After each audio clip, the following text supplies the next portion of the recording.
Tell me who you are, get in the car. Right now. Tell me who you are, get in the car. Right now.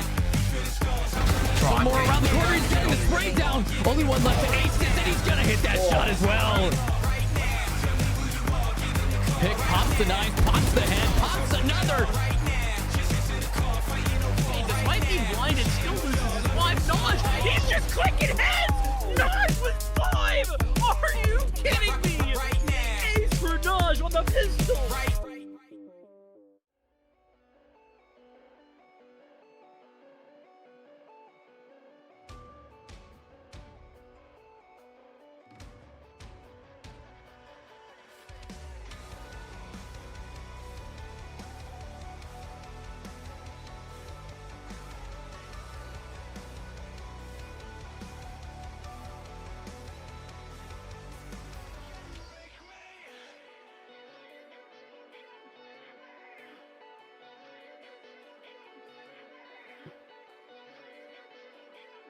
Ladies and gentlemen, children of all ranks, welcome to Nexus Rivals.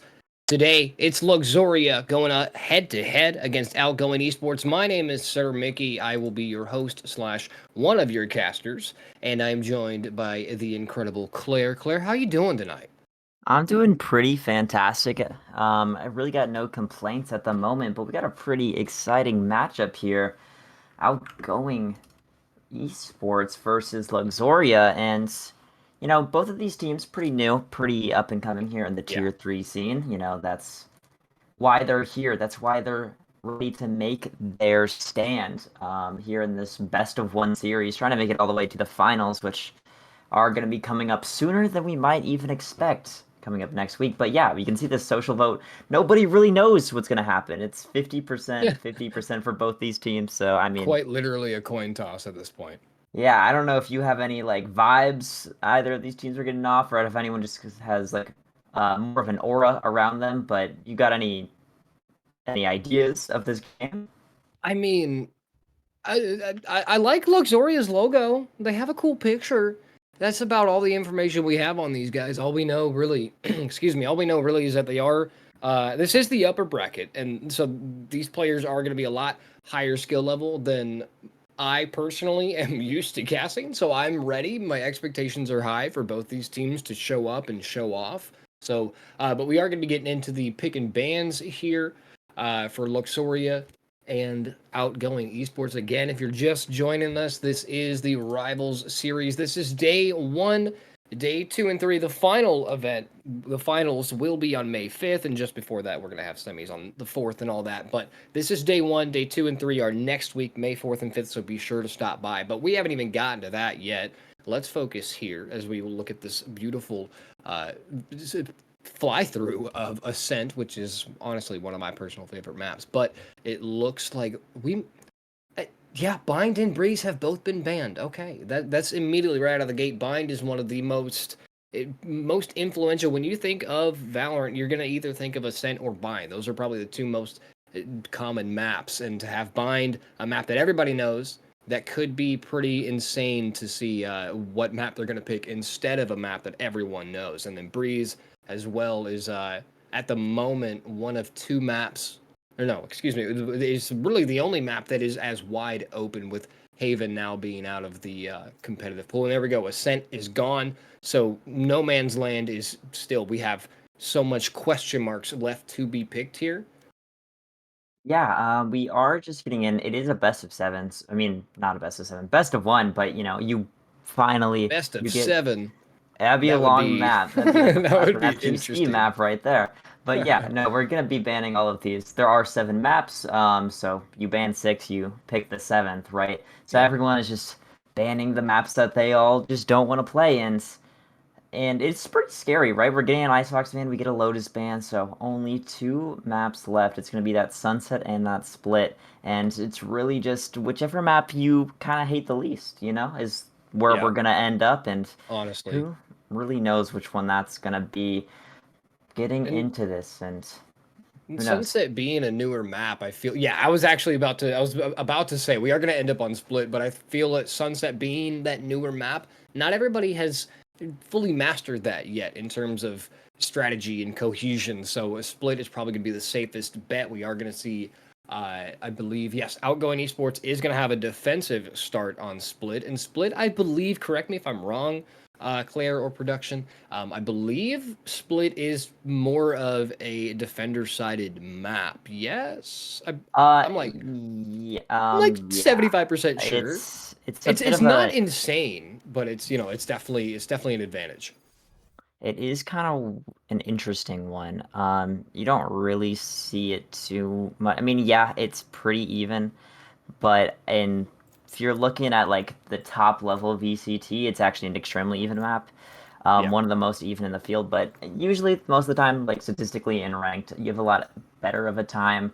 Just on that defensive side, it's a very difficult map. You have to get a lot of control if you are the attackers to make moves and try your best to lurk up mid, which can be pretty difficult, especially depending on the comp. But getting into this Yeah. pick and ban phase, it's kind of an interesting pick we're seeing here, especially out of this um, team, out of the attackers, which I think is Outgoing Gaming, if I'm not mistaken.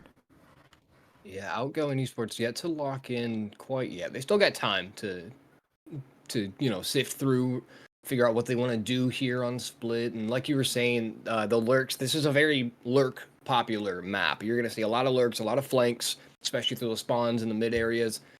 Just because of how tight this map really is, it's one of the smaller maps, I believe. So it's a lot more frequent that we're gonna see those lurks and flanks coming through. But and a character that I love watching on the lurk side at least is Cypher, and Woke Fox for Luxuria is going to go ahead and slam in that pick, and we are going to see some aggression in the form of Raze and Gecko for Roxicodone and Bender. And there we go. It looks like we are going to have a full lock in. They have double Omen, double Raze, and that's a. Oh, we do have a double Sky. So we have heals on both sides. We have a good amount of flashes, and we have double smokes for Outgoing Esports and double Initiator for Luxuria, which initiating on the attack, I feel like that is going to give them a little bit of an edge, especially since both those initiators have flashing abilities, and not to mention Wingman with his cute little legs and the bomb just pitter-pattering back and forth. It's adorable to watch, but it's definitely going to be an interesting one to say the least. What shocks me the most here out of Luxuria is that we are seeing this double initiator with the Gecko. Now, Gecko, really strong, especially since Sky got nerfed like 2 months ago. We've seen a lot more players become a lot more comfortable on Gecko and start utilizing the agent a lot more.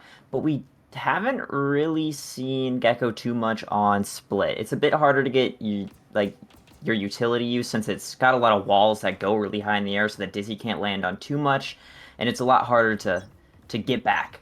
But Yeah. I'm excited to see what we have here out of Luxuria and just seeing what's going to happen. But yeah, some fast mid aggression, and that's exactly what these attackers need to do. Head to this team off guard and going to immediately get in here and Oh. find that first blood.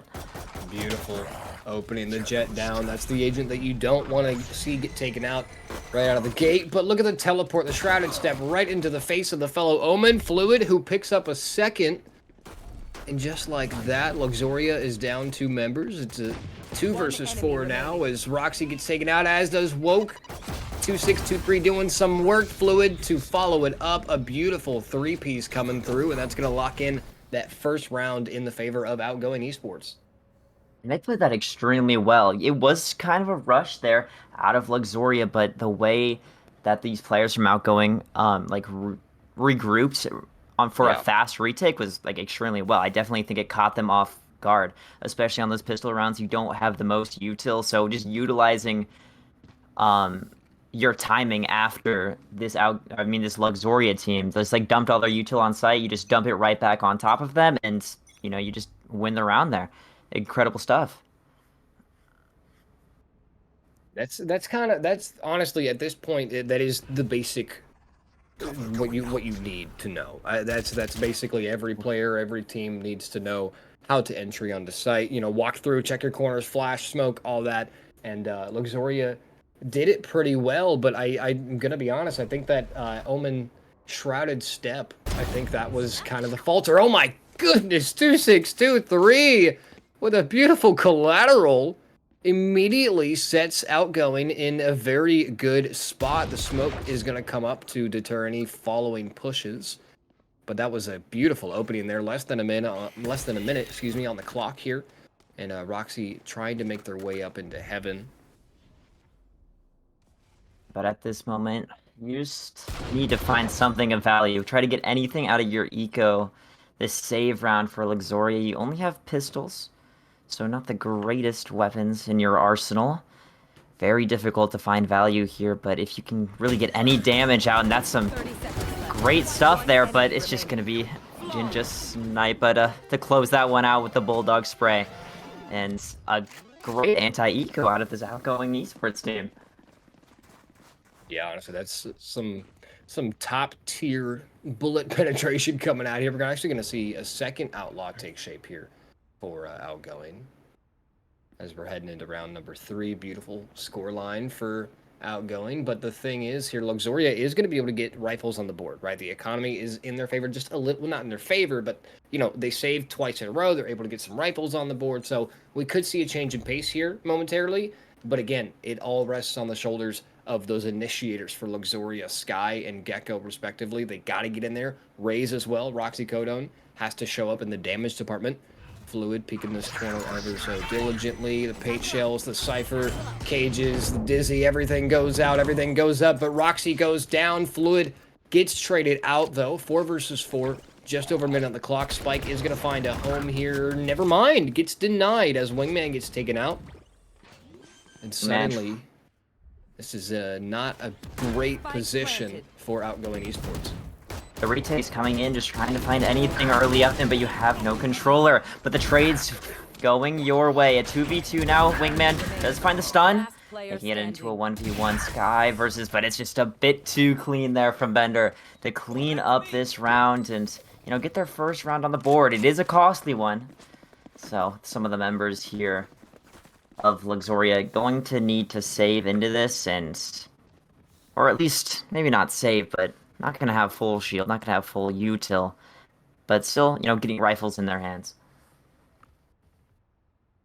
Yeah, it's definitely feeling a little more comfortable for Luxoria here. They're finally able to get a point on the board, get that economy going, get a few, replenish the abilities, replenish the ammo if need be. But we are experiencing a bit of a tech pause here. Everything's all right. Everything's fine. Everybody has, you know, issues. Somebody's cat probably just walked on their keyboard. It's fine. I'm sure it's fine. But in terms of the actual gunfights here, Claire, do you think there is a clear advantage that one of these teams have in terms of just straight up fighting and shooting each other?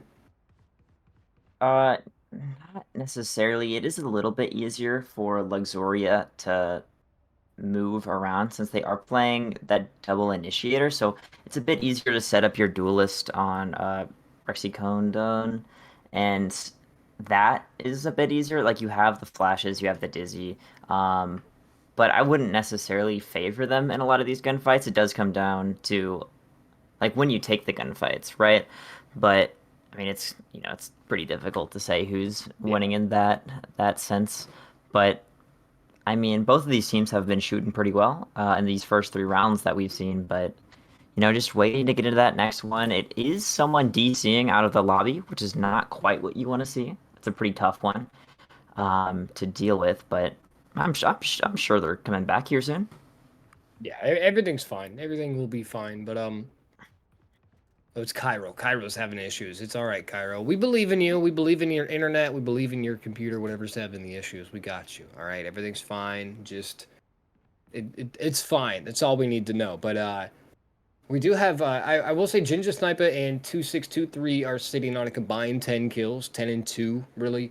Just heading into this 4th round, and that's pretty nice to see. But I think we are gonna have a reconnect here. Should be getting underway momentarily. Do believe so. Oh, okay, the ping is gone. Oh, it's back. Okay, you know. It's high, but it's back. Which, hopefully that goes down, but it does seem it's averaging around that, like, 120 mark. Yeah, it's a little worrisome. Not what you want to see. Yeah. Curious to see how the players are going to handle that. And it's just going to be Cairo getting back into this, saying R and ready to jump back into this. It is a little bit of a handicap to have 120 ping, but Yeah. you know what? Peeker's advantage. Just become a lag bender. Everything's fine. You know, one with the force type, and you'll be just fine. But I don't know. Sometimes ping can be a little bit